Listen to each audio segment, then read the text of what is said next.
Welcome to Zephyr's Garage, and this is our 2015 Focus ST, and in this video we're going to talk about this car and what it's been like to own it, and would we recommend this car to somebody else or not, and just general give you an overview of the car.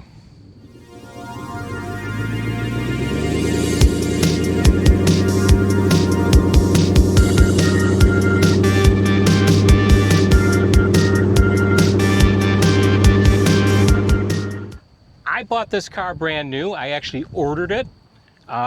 This is a mid-model refresh for the Focus ST in 2015, and I wanted to make sure I got the car I wanted. I wanted to have the color red, I wanted the Recaro interior in leather, and I wanted a sunroof, and those were the three criteria that I wanted to have in a Focus ST. But I chose the Focus ST because I wanted a car with a manual transmission. I wanted to have some level of sportiness, and this car's got a lot of sportiness to it. And I wanted something that I could drive because this was going to be my daily driver. In fact, I traded Diane's car in on this car. She had a Fusion Sport and she wasn't driving it back and forth to work anymore, and so I actually sold it. But it was going to be a trade-in on this. Now, when I bought this car, I was actually looking at Mustangs.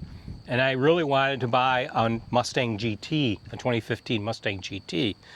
But it just didn't make sense at that time for us to get a Mustang GT and have it as a daily driver. The cost on that car was about $10,000 more than buying a Focus ST. And so that actually was a big contributor to it. But also it was a car that had limited space, no back seat, and a lot of other reasons that it just didn't make sense to buy a Mustang GT for us at that time. And this has actually turned out to be a better car for us overall because it is our daily driver, and Diane drives this car probably more than I do these days. So when it was first bought, it was a car that I drove every day because she did have another car. I didn't take her last car when I bought this. This Focus has a 2-liter turbocharged intercooled engine, and it puts out about 255 horsepower. It is an extremely powerful car for its size and being only a 4-cylinder. We average about 28 miles per gallon on this, so mileage is really decent, again being a 4-cylinder, though you can step on the gas and use up a lot more of it if you want to. Now, the mileage will vary, obviously. But as a daily driver, this car has been really good. Fuel efficiency is in that kind of comfortable range where, you know, you can get a decent range out of a tank of gas. At the same time, you still got a lot of performance here. One of the things I really liked about this car was the Recaro seats. It was on my bucket list. If I got another car, I really wanted Recaro seats. Now, these Recaro seats are, I'm going to call them the Ford Recaro seats because they're actually built on the Focus seat frame, but they're designed and fitted up by Recaro. Back in the day on the Mustangs, you could get Recaro seat options, and they were true Recaro seats right out of the catalog. You no longer really have that option on vehicles. Most of the time now, Recaro works with the OEM manufacturer to produce the seat because the seats have to meet such demanding safety standards that the manufacturer doesn't want to put somebody else's seats in the vehicle. They want to make sure that they build that so that it meets their safety standards. So, but these seats are really tight. They nicely hug you when you get into them. They're very comfortable. I would say as the years have gone by, these seats have gotten more comfortable to me. They've kind of molded and fit around my size, and they're really nice. Now, I think Diane's perspective, the bolsters on the side kind of hit her arm a little bit when she shifts, but you do fit into them because you're a lot smaller than I am. So they are a very comfortable seat, and it's a very comfortable car to drive. One of the obvious things about this car, it is a 4-door, so you've got a back seat area here. It's a little small, but you can take your friends with you on a road trip if you want. And there's a hatch in the back with a lot of luggage space. Inside the Focus, it is a very driver-focused car, And you can see here the dash and the sync system, all the driver control. It does have auto climate control, 6-speed manual transmission, heated steering wheel. It's also one of the first Ford vehicles to come with the flat bottom steering wheel, which added a lot of performance look to it. It has standard cruise control, nothing special in that aspect. Some steering wheel controls.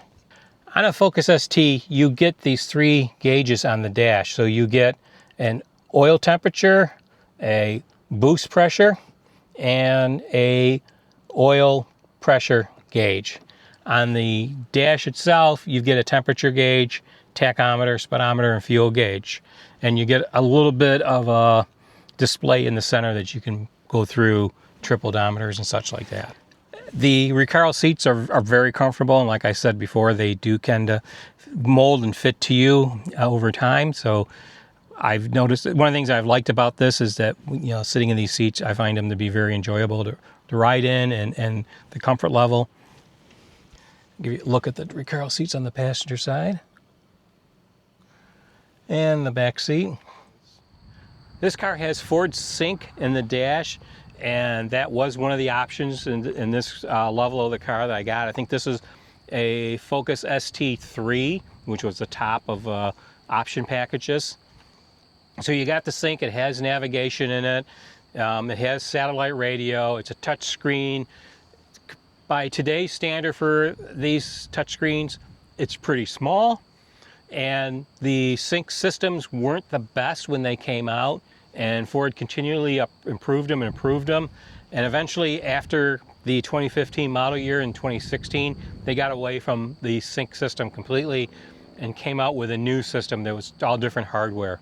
But this works fine, and we've had it in other vehicles, and it may be a little slow and it may be a little clunky because you got to work your way through menus, but because we've had it in other vehicles, we're used to it, so I don't think it's a big deal. Let me pop the hood and we'll take a look underneath the hood.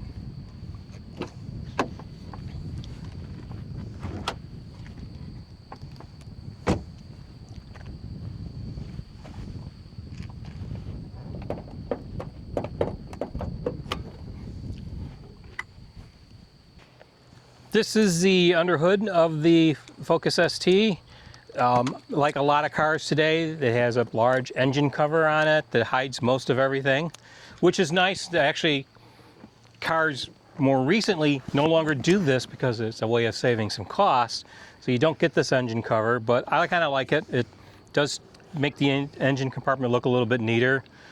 This engine is absolutely totally stock. There's been nothing done to it. It has the original air filter. We've had to replace the battery in it 1 year, but a 10-year-old car, that's to be expected. The intake is still stock. A lot of them you would see with an aftermarket intake system on it.